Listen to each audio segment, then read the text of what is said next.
In this lesson, I'm going to show you how to sculpt the box of the pelvis so that you'll be one step closer to being able to sculpt the RoboBeam armature. As usual for the course, we'll be using the Robert Beverly Hale cranial unit system for measuring.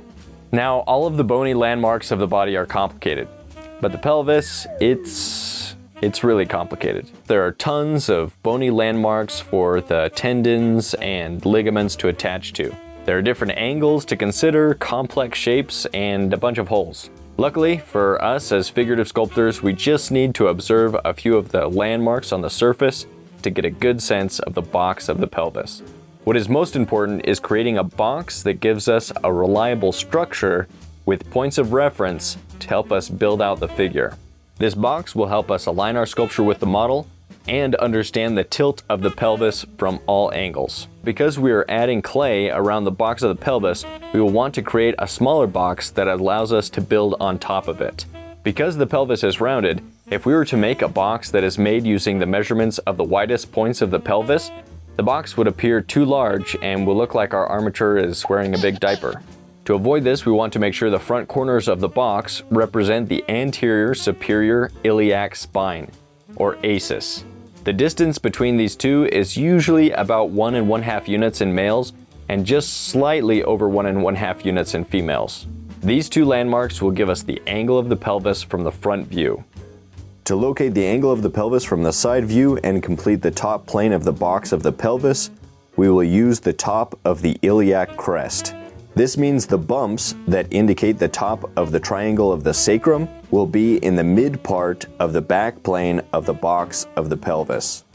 In a neutral pose, the pelvis is tilted forward and is usually more tilted in females. The distance from the ASIS on the front side to the back is usually about 3/4 cranial units. Remember that we'll be adding clay to this, so it's better for the box of the pelvis to be too thin than too wide. To find the bottom plane, we will just draw a line perpendicular to the angle of the top plane from the side view, and then continue the edges of the box down 3/4 units for females and 1 unit in males.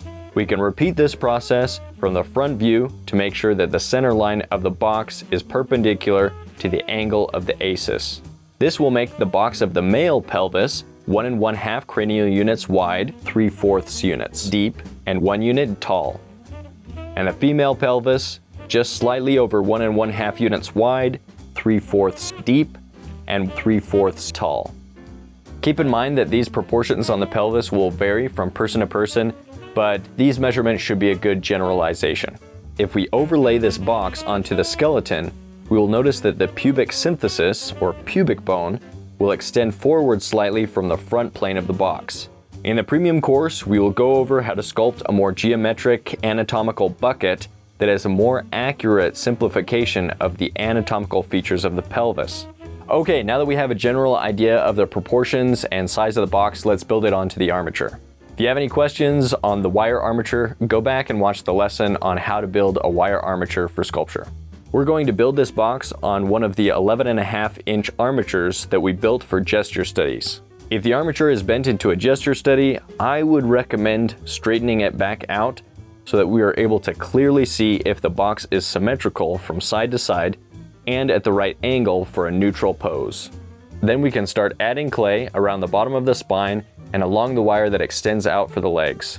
I try to make sure that the clay is compressed tightly against the wire of this area so that the box doesn't become loose when we begin to pose the figure. Once there is some clay in place, we can begin measuring. Starting with the front view, 1 1/2 units wide. Once we have placed enough clay to get a rough box shape started from the front view, let's look at the side view. From the side view, the acetabulum, or socket joint, where the femur extends from the pelvis, is closer to the front plane of the box than the back of the box.